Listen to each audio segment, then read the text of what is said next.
Oi, aqui é César Munhoz, esse é o Radar 1 Minuto, descobrindo e conectando cultura pelo mundo. Vamos quebrar o Tratado de Tordesilhas? Vamos rasgar no meio.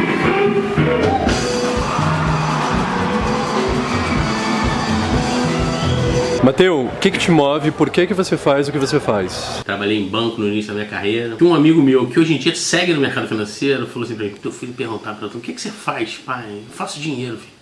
Ficou na minha cabeça, falei, caraca, eu saí do mercado financeiro, comecei a trabalhar com arte, fui pra Full Sail, fiz recording arts lá, comecei a trabalhar com música em estúdio, gravando banda, Planet Hemp, Djavan. O Zé Henrique Fonseca, que é meu sócio hoje em dia, falou pra mim assim, Pop, tô saindo da minha produtora, que era Conspiração, tô querendo abrir um negócio meio pequeno, tá afim de vir comigo? Pô, assim começou a Zola, a gente fez Mandrake pra HBO, Beleno, que foi muito bem sucedido no circuito de festivais internacionais, com o Rodrigo Santoro. A gente tá agora filmando Rubem Fonseca, a gente fez a primeira temporada de Lúcia McCartney. O Ângelo Escobar, um trovador chileno, nos contou: a música é a melhor maneira que eu conheço e eu consigo para comunicar uma mensagem.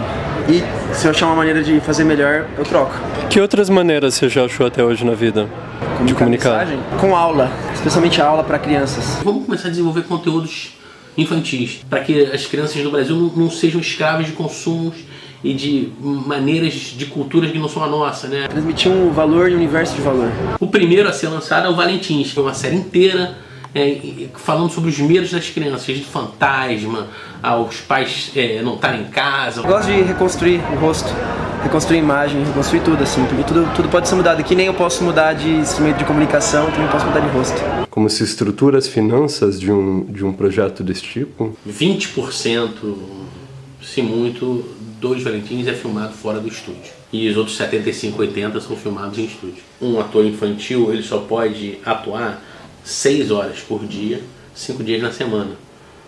Se a gente ficar exposto a uma locação, você pode ter momentos que você vai ter um dia montado e não vai conseguir filmar nada. E o que está te inspirando agora? O que você está lendo, ouvindo, curtindo, prestando atenção? Na estrada eu estou ouvindo muito Brasa. Teve um programa do Bob Dylan para rádio digital, para aquela Sirius Radio. Jovelina Pérola Negra. Uma série chamada Vikings. Estava vendo um documentário agora, acho que é Nobody Speaks, de como os milionários estão oprimindo a imprensa a partir do poder financeiro. Também estou ouvindo muito Silvio Rodrigues. Depois de ver um show dele lá em Cuba, na perifa de Havana, falei, eu preciso ouvir mais aqui esse mestre.